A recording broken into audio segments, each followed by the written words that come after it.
በባለፈው ቪዲዮ ስለ ቢዝነስ ማይንድሴት ግንባታ አንስቼላችሁ እያወራን ነበረ። ቀሪዎቹን 2 ስቴፖች ደግሞ በቀጣይ ይዤላችሁ እንደምመጣ ቃል ገብቼ ነበረ። ዛሬ ደግሞ የቀሩትን ሁለቱን በሚገባ እናያለን። አራተኛ ደረጃ ላይ የምናገኘው በየቀኑ የቢዝነስ ማይንድሴት ለመገንባት የሚረዱ ተግባራትን መፈጸም። ለምን ብለህ ጀምር።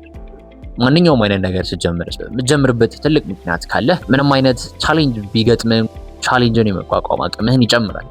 ስሞል ሲንክ ምን ይላል? ስታርት ዊዝ ዋይ ደራሲ people do not buy what you made they buy why you made it። ሰዎች ምን እንዳመረትክ ሳይሆን የሚገዙት ለምን እንዳመረትክ ነው። ጠንካራ ምክንያት ይኑርህ። ጠንካራ ምክንያት ሲኖርህ ቻሌንጅ እንኳን ቢገጥምህ ቻሌንጁን የመቋቋምን አቅም ይጨምርልሃል ማለት ነው። በጣም ከባድ ችግሩ ስትሆን ለምን እንደጀመርክ ታስታውሳለህ። ቪዥዋላይዝ ሰክሰስ ስኬትህን በአይነ ህሊና ከ5 ዓመት በኋላ ምን አይነት ሰው ነው የምትሆነው? ቢዝነስን አቋቁመህ ነው ማየት የምትፈልገው ራስህን። በየቀኑ ያንን ምስል ደጋግመህ ለራስህ አሳየው። ፐርሶና ነው መገንባት የምትፈልገው። ፐርሶና በቢዝነሱ ዓለም እጅግ በጣም ወሳኝ ነው። ያንን ፐርሶና መሆን የምትፈልገውን ስክሪፕት ጻፍና ያንን ስክሪፕት በተደጋጋሚ በአእምሮ አይነ ህሊና ለሞክረው። በተደጋጋሚ ስታደርገው ደግሞ አእምሮ እውነትና ውሸት የሚባለውን ነገር አእምሮአችን አያውቅም። አእምሮአችን የሚያውቀው የተነገረው ነው። ደጋግመህ ያረክለት ነገር ለአእምሮ እውነት ነው። ስፔሻሊ ቢዝነስ ዓለም ፐርሶናሊቲ ማተር፣ በጣም ፐርሶናሊቲ ማተር ያደርጋል።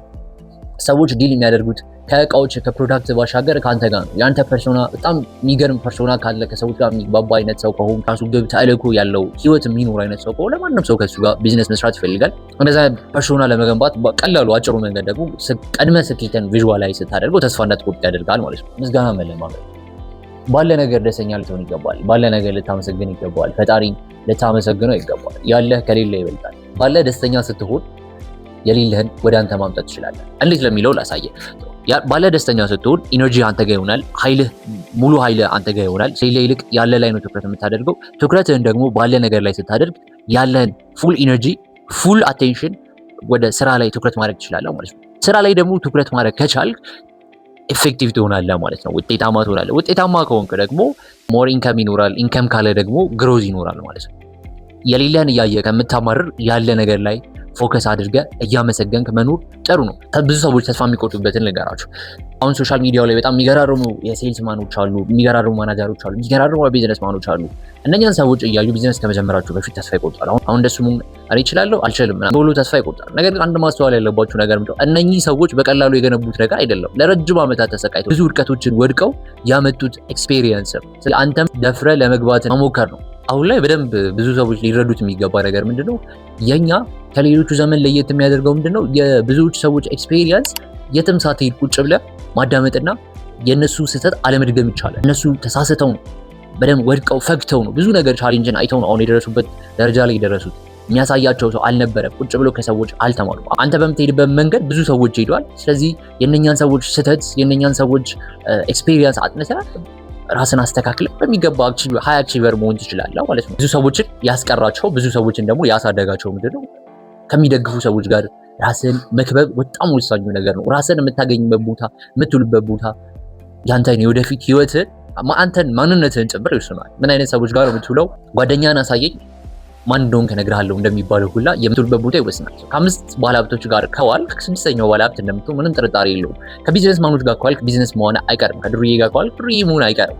በተቻለ መጠን አንተን በሚደግፉ በአንተ በሚያምኑ በሚያበረታቱ ሰዎች መክበብ ጥሩ ነው።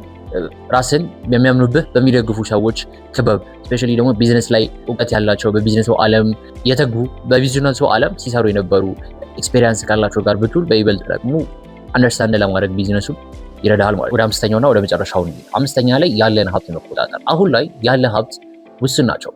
አሁን ላይ ያለ ሀብት ኢን ተርምስ ኦፍ መኒ ላይሆን ይችላል። ጊዜ የማይተካ ሀብት ነው። ጉልበት አለ፣ እውቀት አለ፣ ገንዘብ ካለ ሜቢ ገንዘብ አለ። ነገር ግን ገንዘብ ከሌለ ያንተ ካፒታሎች የሚሆኑት ጊዜ፣ ጉልበትና እውቀት ነው። እውቀት ከሌለ ደግሞ ጊዜና በጉልበት አእምሮ ላይ ኢንቨስት ማድረግ ነው። ከሁሉም በፊት ግን የሚቀድመው ምንድነው? ለጤና ቅድሚያ መስጠት ነው። ስቲቭ ጆብስ ከመሞቱ በፊት የተናገረው ድንቅ አባባል አለ። ታመህ ለመሞት ቀርበህ ሳለ ድርጅትህ ስለሚያመርታቸው ስለሚያተርፋቸው ኢምቢሊየንስ ስለሆኑ ትርፎች ግድ አይሰጥም። በዛ ሰዓት ግድ የሚሰጥህ ጤነኛ ሆነ ከምትወዳቸው ሰዎች ጋር ጊዜ ማሳለፍ ነው። ለጤና ቅድሚያ ሰጥ ወሳኝ ነው። ምክንያቱም የትኛውንም አይነት ቢዝነስ አክቲቭ ብታደርግ፣ የትኛውንም አይነት ጎል ሂት ብታደርግ ጤነኛ ካልሆንክ ፖይንት የለውም። ቅድሚያ ለስራዎች አድርግ። ጠዋት ተነስተህ ሶሻል ሚዲያ አትክፈት፣ ቴክስት ቼክ አታርግ፣ ኢሜልን ቼክ ለማድረግ አትሞክር። ሰዎች ምን ፖስቱ እንትና ምን አደረገ እንትና ምን ወጣ ምናምን ጉልበትህ ከማለቁ በፊት ኢነርጂ መዳቀሙ ከመጀመር በፊት ሙሉ ትኩረትን ቅድሚያ ለምንሰጣቸው ስራ ማድረግን አትርሳ። ጠዋት ላይ መግደል ያለበት ትልልቅ ስራዎችን ነው። ትልልቅ ስራዎች መጀመሪያ ስትሰራቸው ኢነርጂ ቢቀንስም እንኳን ዋኖችን ስራዎች ሰርተሃል። 7 successful highly effective people የሚለው መጽሐፍ ብታነቡት በደንብ ስለ ለስራዎች ቅድሚያ ስለመስጠት ያብራራል። ይህ መጽሐፍ እንድታነቡ መክራችኋለሁ። ቪዲዮ ከተመቻችሁ ላይክ እና ሼር ማድረግ እንዳትረሱ።